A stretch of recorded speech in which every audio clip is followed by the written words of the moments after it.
Carl Faubert est un fouilleur professionnel. C'est dire que depuis son retour de Corée, où il a servi sous les drapeaux, il exerce à titre de détective privé à Montréal. William Hamilton, un riche industriel, l'avait contacté en lien avec une banale affaire de vandalisme. Pas de quoi fouetter un âne. Pas de quoi non plus payer un détective privé pour traverser des heures de mauvaise route. Mais c'est toujours pareil. Le client paye, Carl exécute. Carl, en bon militaire, avait à cœur d'être ponctuel. Pas question de se mettre en retard pour son rendez-vous avec Hamilton.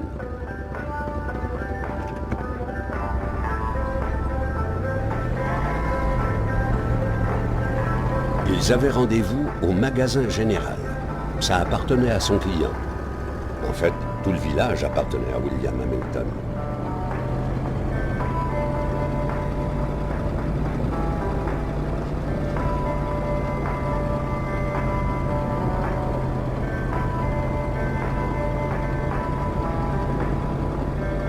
Quand la route est mauvaise, boueuse ou enneigée, c'est la coutume dans ce coin de pays d'en restreindre l'accès.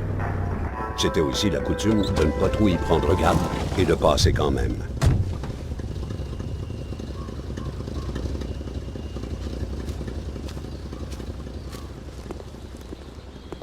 Carl attendait depuis un moment qu'un employé surgisse pour relever la barrière.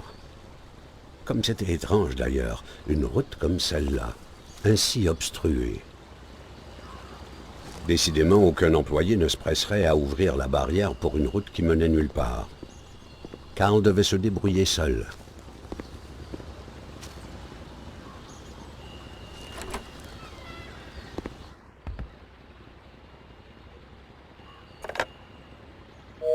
Hamilton saurait sans doute qui contacter pour que s'ouvre la barrière. Mais ça ne fonctionnait pas. La ligne était dérangée.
Le Nord, depuis que l'empereur Duplessis en avait achevé la colonisation, appartenait en tout et pour tout à la province de Québec.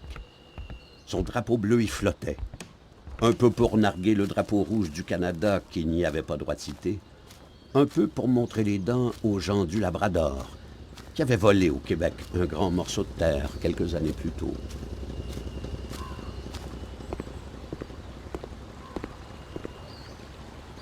Il fallait maintenant que Carl remplisse son devoir.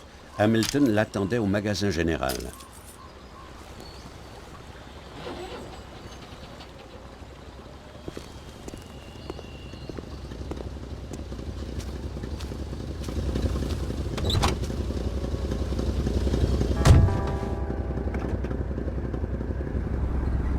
William Hamilton jouissait d'une vaste maison de campagne au cœur des forêts du Nord, non loin de là.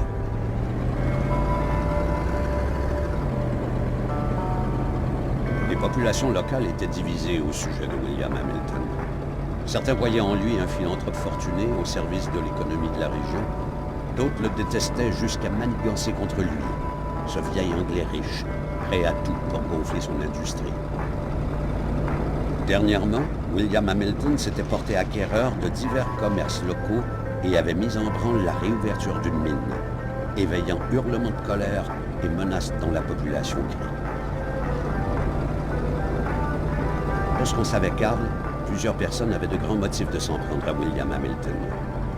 Jusqu'ici, on n'avait attaqué que sa maison, mais bientôt, pensait Karl, on s'en prendrait aux riches industriels.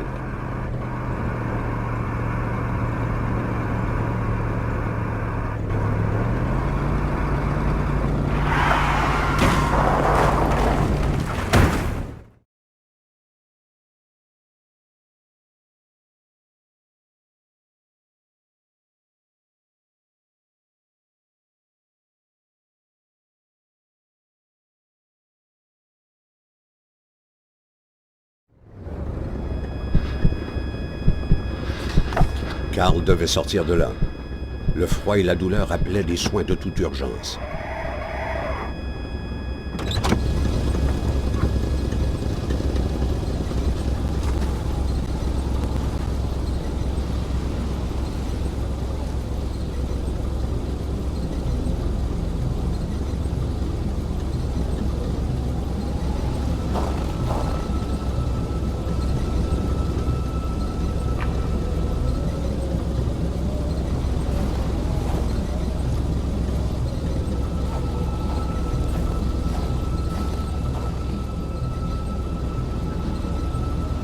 Karl continuait malgré ses égratignures.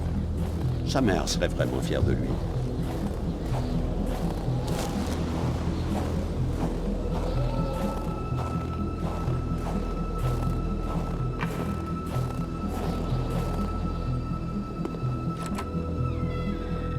Karl se demandait s'il devait endurer encore longtemps le froid qui lui piquait la peau.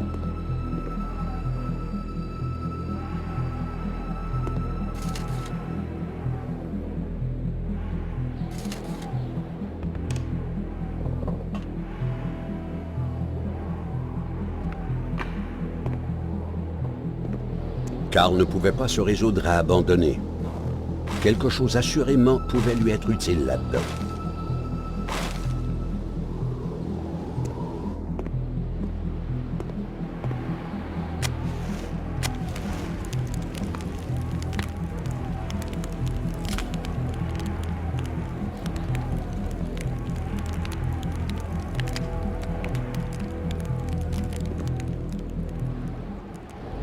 Voilà mieux qu'il ne pouvait l'espérer. Karl Faubert s'en sortirait une nouvelle fois, en route pour de plus grandes aventures.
Le chauffeur avait déguerpi. Il fallait tout de même fouiller, ne rien laisser au hasard. Karl avait besoin d'assistance. C'était une petite boîte verrouillée sur laquelle se lisait, gravé finement, WH. Karl songea à la prendre. Il ne fallait rien laisser au hasard.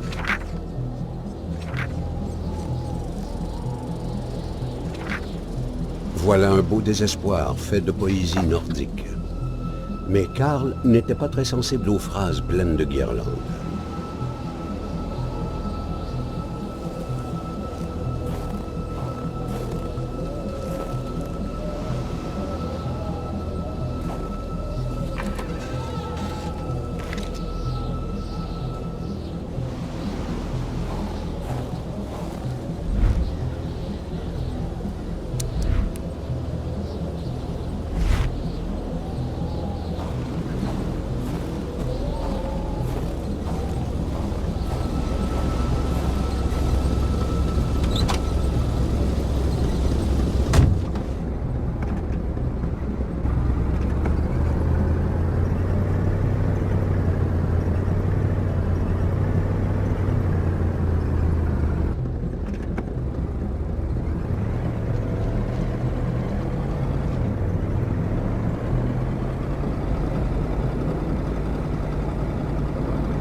Étendue sur quelques hectares de forêt vierge, de caribous bramants, de neige éternelle et de lacs inviolés, la région de Manastan n'était pas faite pour les touristes.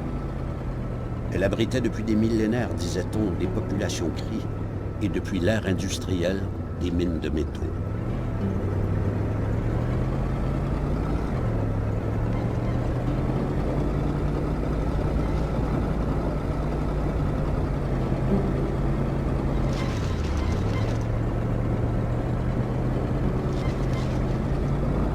Par bonheur, le magasin n'était plus très loin.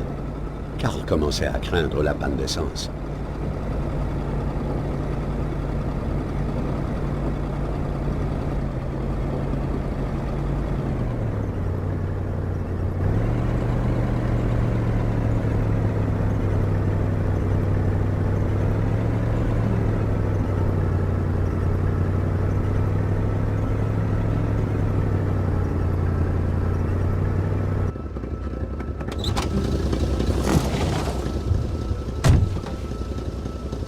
Avant de prendre la route, Karl devait penser à remplir son réservoir.